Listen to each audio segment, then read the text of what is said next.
आजमगढ़ जनपद के अतरौलिया विधानसभा में चुनाव की घोषणा होते ही सभी दल के प्रत्याशी एवं कार्यकर्ता चुनावी मैदान में उतर चुके।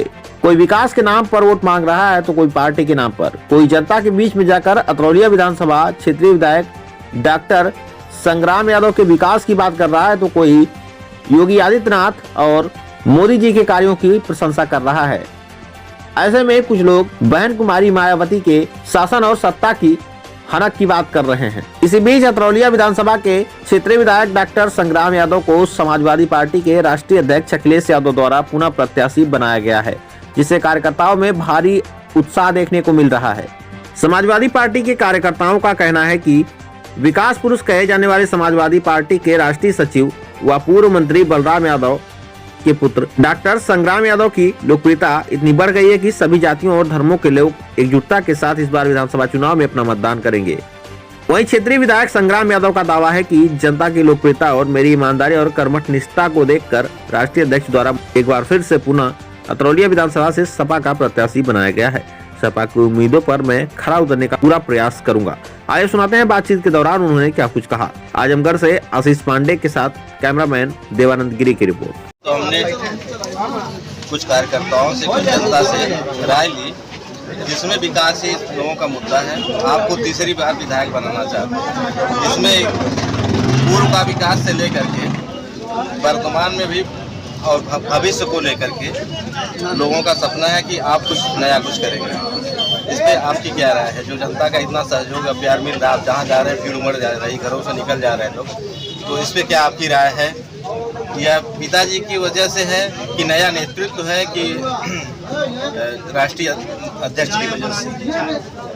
पंचायत कार्यालय के उद्घाटन के समय ही हमने आपसे कहा था कि चुनाव आने दीजिए, जनता के बीच से इंकलाब पैदा होगा। जनता एक जालिम हुकूमत को हटा करके माननीय अखिलेश यादव को उत्तर प्रदेश का मुख्यमंत्री बनाना चाहती है। और जब माननीय अखिलेश यादव जी का साथ देने के लिए सुहेल देव भारतीय समाज पार्टी के राष्ट्रीय अध्यक्ष आदरणीय श्री ओम प्रकाश राजभर जी खड़े हो गए हों, कैबिनेट मंत्री के पद को लात मार करके आदरणीय स्वामी प्रसाद मौर्य जी आ गए हों, आदरणीय श्री दारा सिंह चौहान जी आ गए हों, आदरणीय धर्म सिंह सैनी साहब आ गए हों, अपना दल के संस्थापक सोनेलाल पटेल जी की पत्नी राजमाता कृष्णा पटेल जी हों, तब आज पूरे उत्तर प्रदेश में जयंत चौधरी साहब हों, तो आज पूरे उत्तर प्रदेश में जो छात्र है, नौजवान है, बेरोजगार है, अगड़ा है, पिछड़ा है, शोषित है, वंचित है, वो सारे के सारे लोग एकजुट हो गए और एक ताकत के तौर पर और इतना ज़्यादा गुस्से में है बेरोजगार कि आप उसकी कल्पना नहीं कर सकते। चारों तरफ भारतीय जनता पार्टी के खिलाफ वातावरण है। भारतीय जनता पार्टी एन केन प्रकारेण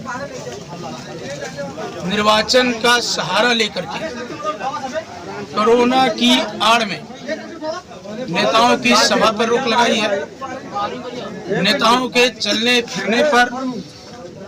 और यदि इस तरह का वातावरण न होता तो सड़कों पर सिर्फ और सिर्फ आपको परिवर्तन ही परिवर्तन दिखता। परिवर्तन तो दिख ही रहा है, सड़कों से लेकर के सदन तक परिवर्तन की लहर दिख रही है। क्या ये 12 की तर्ज पे चुनाव है कि 12 से बेटर इस बार समाजवादी पार्टी? ये उससे बहुत आगे है।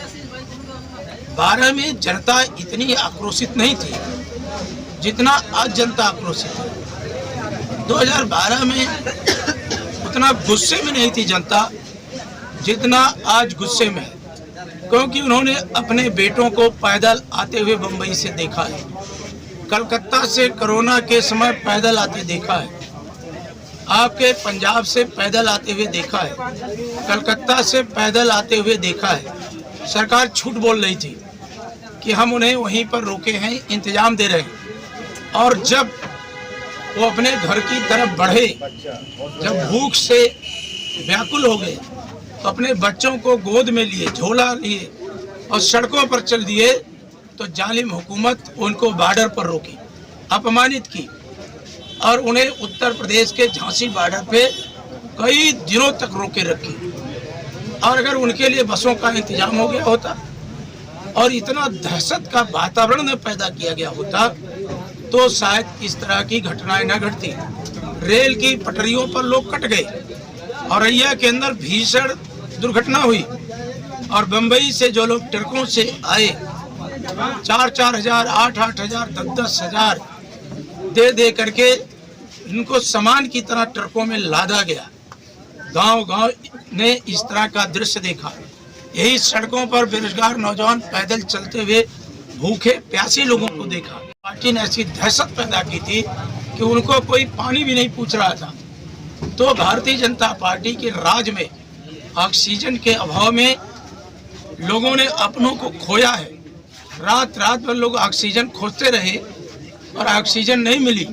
डॉक्टरों के दरवाजे बंद रहे, डॉक्टर लाचार थे, निराश थे। आजमगढ़ और उत्तर प्रदेश के अंदर आप देखे होंगे, दिल्ली के अंदर तो कई बड़े नामी गिरामी अस्पताल के डायरेक्टर मीडिया के सामने आ गए कि हमारे पास बैकअप नहीं है 2 घंटे। और नासिक के अंदर आप देखे होंगे कि बैकअप ना होने के कारण कितने मरीज दम तोड़ दिए। भारतीय जनता पार्टी जैसी झूठी पार्टी जिसके राज में ऑक्सीजन के अभाव में लोग मर गए, जिसके राज में रेमडेसिविर इंजेक्शन ब्लैक मार्केट बेचा गया, जिसके कार्यकाल में दवाइयों के अभाव में लोग तड़प गए, भूख से पानी तक नसीब नहीं हुआ, ऐसी जालिम हुकूमत को लोग हटाना चाहते हैं। जिसने वादा किया था कि हम पिछड़ों को आगे बढ़ाएंगे, अंत में उन्हीं के हकों पर डाका डाल लिया। 69,000 शिक्षक भर्ती में बड़े पैमाने पर बेईमानी हुई और जब हम सब ने उनकी बेईमानी को विधानसभा में मुंहतोड़ जवाब दिया, योगी आदित्यनाथ के सामने कहा कि आपका पिछड़ा हितैषी होने का ढोंग है, आप इनके नौजवानों के हकों को मार रहे हो। 13 पॉइंट रोस्टर ला करके डिग्री कॉलेज और विश्वविद्यालयों में प्रोफेसर की भर्तियों में पिछड़े वर्ग के हकों पर डाका डालने का काम हुआ। 69,000 शिक्षक भर्ती में आप देखे होंगे, लास्ट चलते चलते जब इलेक्शन आया तो वही भारतीय जनता पार्टी ने कहा हाँ बेईमानी हुई है लेकिन 6,000, लेकिन हमारा आरोप है 6,000 नहीं 19,000 की बेईमानी हुई है। और हमारे नेता माननीय अखिलेश यादव ने कहा है कि जैसे वो शपथ लेंगे कि जो ये बेईमानी हुई है इन बेईमानी को उजागर करेंगे और जो शोषित वंचित हैं उनको अधिकार देने का काम करेंगे, उनको न्याय देने का। आप मीडिया वालों से हम कहेंगे कि अगर आपके अंदर हिम्मत साहस है तो आप पूरे तहसील का भ्रमण करिए और भ्रमण करके कोई एक ऐसी सड़क बताइए जो सड़क भारतीय जनता पार्टी ने बनवाई हो। कोई ऐसा गांव बताइए जहां आयुष्मान कार्ड से गरीब का इलाज हुआ हो। हम आपको ऐसे ना जाने कितने गांव देंगे, अभी हम सूची जारी करने वाले हैं। गांव के गांव लोगों को हमने कई करोड़ रुपया अपनी विधायक निधि से गरीबों के इलाज पर देने का काम किया है। हमने गरीबों को लोहिया आवास से जोड़ने का काम किया, हमने सीसी रोड बनाने का काम किया। जिस सड़क के किनारे आप खड़ा होकर के बात कर रहे हैं इसको उच्च गुणवत्ता युक्त बनाने का काम किया। आपका बूढ़नपुर से अरौला का मार्ग, आपके मदियापार मोड़ से अरौला का मार्ग, देवरपुर से महाराजगंज का मार्ग, बूढ़नपुर से मकराहा का मार्ग, पटेल से अतरेट का मार्ग, ऐसे दर्जनों मार्ग। और बीजेपी का मॉडल आपको दिखाना हो तो अरौला से कप्तानगंज मार्ग दिखा दीजिए और फिर आप दिखा दीजिए सिकंदरपुर से नरियाव का मार्ग, तो आपको वास्तविकता से आप खुद उजागर हो जाएंगे। बीजेपी एक ऐसी जालिम हुकूमत है कि वो बाजार तो खोलती है, बाजार खोल दी, शराब की दुकानें खोल दी, लेकिन जहां किसान के बेटी और बेटे पढ़ते हैं आज तक स्कूल को बंद रखा है। इससे जालिम और बर्बर लुटेरी हुकूमत न उत्तर प्रदेश में कभी आई है न आएगी।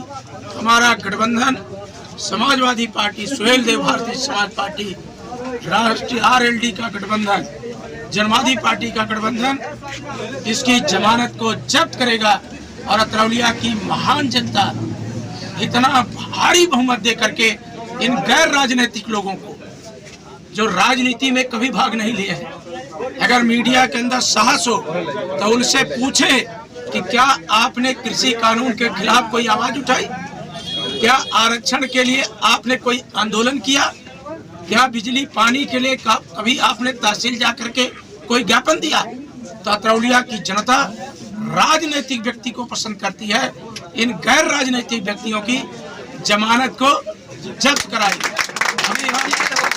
अभी हम भैया जिंदाबाद जिंदाबाद। अभी हम दलित गांव से आ रहे हैं जहाँ अनुसूचित जात की आबादी है।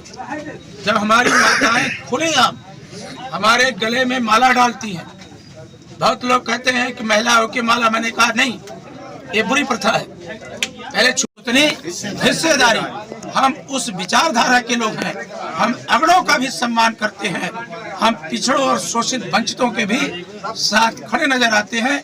ऐसी भारतीय जनता पार्टी को हम बेनकाब करेंगे जो अडानी के पैसे से चलती हो, जो अंबानी के पैसे से चलती हो, जिसका राष्ट्रवाद ढोंग है और जिसके राष्ट्रवाद में गांव और गरीब के बेटों को गंवार बनाना है।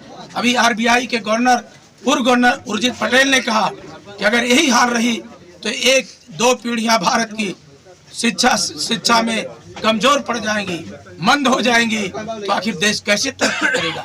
ये बड़े घरानों के बेटों को ऑनलाइन पढ़ा करके आगे बढ़ाना चाहते हैं और गरीब किसान के बेटी और बेटे को खेतिहर मजदूर बनाना चाहते हैं। ये खेती पर भी कब्जा करना चाहते थे, लेकिन हमारे नेता की सजगता ने, बाबा टिकैत के आंदोलन ने इनको छठी का दूध याद करा दिया। ये लालच में कृषि कानून वापस कर लिए हैं, लेकिन इन्होंने कहा कि हमने एक कदम पीछे है। उत्तर प्रदेश की जनता ऐसा करारा जवाब देगी कि इनका कहीं अता पता नहीं चलेगा। आपके चैनल का बहुत धन्यवाद। संग्राम यादव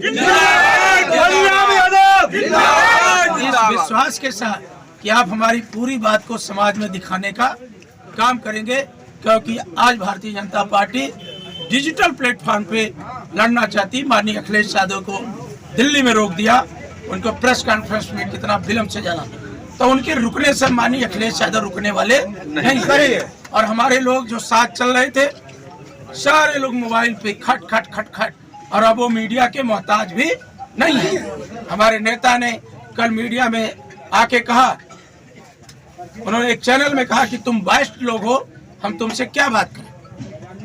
तो हमारे नेता, हमें आपके चैनल पर विश्वास है, आप गांव के किसान से जुड़े लोग हैं, आप लोगों पर हमें विश्वास है कि आप यथार्थ को दिखाएंगे, जो जमीनी हकीकत है उससे लोगों को रूबरू कराएंगे।